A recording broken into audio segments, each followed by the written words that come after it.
Okay, so in the first part of the stone point little series here I'm trying to do, we discussed about the historical accuracy of using small points and why that's important. If you haven't seen that one, go to my channel, watch that video. It's good for understanding the historical aspect of why they're shooting small points. On this video, I kind of hope to talk about why smaller stone points are more important. And next video, we're going to talk about why some of the people that have shot some bigger points and been successful, why it's worked for them. But in this one, we're just going to talk about why smaller points are better. When we compare stone points to steel points, we're looking at two totally different things here. And the reason is it all boils down to resistance going into a hide. If you take a sharp, razor sharp metal point and put it against a deer's skin and you push on it gently, as soon as it enters, it's just going to glide right through really easy. When you take a stone point, like a bifaced stone point, now I know some flakes that are very, very sharp, if you mount them up, they'll slide right through as well.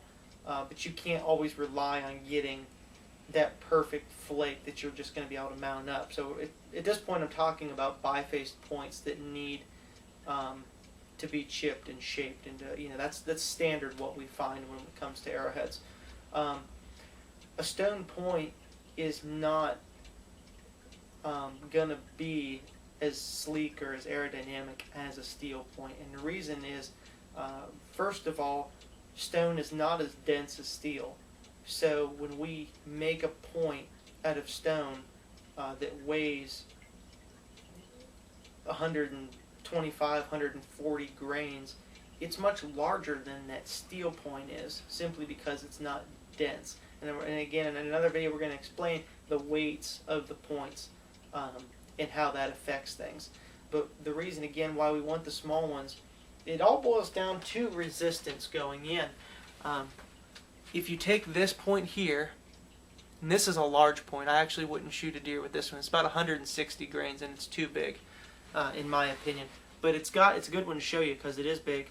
It's got all these serrations on it. And a bifaced point has to have some degree of serrations to be sharp. I mean, you can't have a stone point with polished, smooth edges that are sharp, or chipped smooth. It just doesn't work like that. It has to have some degree of serrations to be sharp. That's what makes a stone point sharp. So by doing that, if you take this and put it up against a deer's skin and push it in, the first little bit might go in easy, but each one of these serrations is just going to jerk through to the next one. And when of course, when you're shooting it, it's all happening very fast, but you can imagine the difference of shooting this into a deer, how much more energy you're going to lose by all these serrations. And you might not think it's that much, but try to envision like a piece of carpet hanging up outside. And if you shot that with a metal broadhead, that once it cut through a little bit and slid, that if you shot a metal broadhead through that piece of carpet just hanging, that it would go through it. And likewise, if you took a stone point with these serrations and shot in it, it's going to catch and lose so much energy so fast that I guarantee you it'll probably stop the point from going through it. And that's just speculation. I haven't done that test, but that's a good one to do at some point.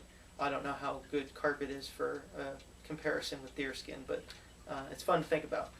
But anyway, from real world experience in the deer that I've shot, stone does not penetrate as good as steel.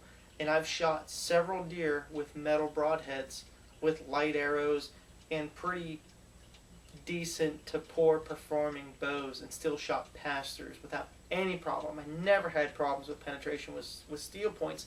And taking the same equipment and putting a stone point on it, I was getting a lot worse penetration, and I was shooting points that were weight the same or even close to the same dimensions as steel points, and I was just getting poor penetration with them, and nothing was reliable until I realized that these serrations really do slow things down. Now, it's not a bad thing, because these serrations are going to aid and causing a lot of hemorrhage when they get inside. I mean, they grab lung tissue and just tear it apart. I mean, it's devastating.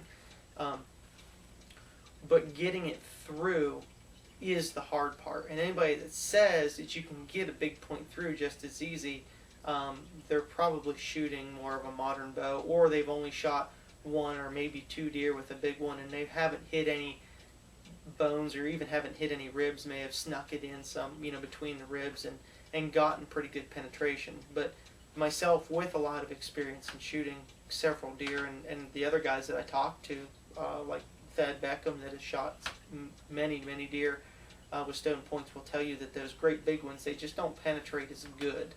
And the reason that you want the penetration is obviously the more damage you can do to the internal organs. So if you've got a large point and you get one hole in, and maybe you get 3 inches of penetration total, which sounds ridiculous by some standards, but I've had it happen to myself where I've shot a deer and only gotten 3 inches of penetration using a larger point. And I see pictures of guys that shoot deer that only have this much penetration on the end of their arrow. They get in, they hit one lung, deer runs 230 yards or whatever, blood's scarce and they find it, or many guys that we probably don't hear of that shoot them and they lose them. They're just not getting the penetration. Where if we take that small point and can get it to the other side and even out the other side of the animal, we've destroyed all the organs in its path. And that's really important, because a deer that has 2 lungs with holes in them is not going to go nearly as far as a deer that's only been shot through 1 lung. It doesn't matter how big the hole is in the first lung, it's still going to deflate if you got a whole other lung there that hasn't been penetrated. He's going to run a long way with that. But you can put a very small hole in each one of those lungs and they'll both deflate and the animal will die very quickly. So by using a smaller point like this one, we can knock off about 1/3 of the surface area. I don't know if you can see that red one that I was holding in front of it. We're going to knock off about 1/3 of the surface area that we would on this big one just by using this small one. But we're still looking at about 7/8 to an inch wide, and this point is probably about 80 grains or so. And from my experience, I've seen we get much better penetration with these smaller ones. Just like in history, they shot smaller points because they knew they could get better penetration. This one, I can get into that rib cage, through the hide, and get through the organs, destroying them, and either get to or out the other side. More times than not, I have gotten 2 holes in the animal with a small point. When I've used a bigger point, I have not reliably gotten 2 holes in the animal. I only get 1 going in. It takes too much energy. So if we reduce the drag on the point and the arrow going in, we can more than likely get a hole out the other side. Now, why is that hole on the other side important? Is because it gives us 2 places for the animal to bleed and to drop blood. Now, of course, the animal can still die by bleeding out inside, and that's fine. It does make for a harder tracking job. If you're not as good at tracking, you may really want to try and get more holes going in and out. But the argument with some of them, they say, well, I want a great big point so I get a big wound so it bleeds a lot more. Well, if we take this big point and we hold it up to the side, we're looking at about 1.25 inches, maybe 1 3/8 inches, I bet, somewhere around that on this point. And one of these going in, if you get 1 3/8 inches hole, 1 hole going into the deer, is that going to bleed better? Or if this one's 1 inch and you get 2, 1 in and 1 out, that's 2 inches of total laceration compared to 1 1/4 or 1 3/8 inches by getting 1 hole. You get a lot more hole by using a small point and getting 2 holes. So the animal's going to bleed out faster. It's going to leave more blood for you to follow. And again, if you've gotten through the deer, you've destroyed everything from point A to point B. You've gone through and destroyed all those organs, and you're guaranteed that when you shoot the bigger one, if it goes in and stops, yeah, it might rattle around in there, but remember, this isn't razor sharp. You can rub this on stuff inside, and it might cut if it hits a tree or something, but it's not like it's slicing in there like you would like to think it would. It's not. It might grab it and do some damage, but I would rather have the 2 holes and make sure that not only did I ruin that first lung, but I destroyed that second one as well. That way that animal dies really fast. It's humane to the animal, and then you can also find it a whole lot quicker as well.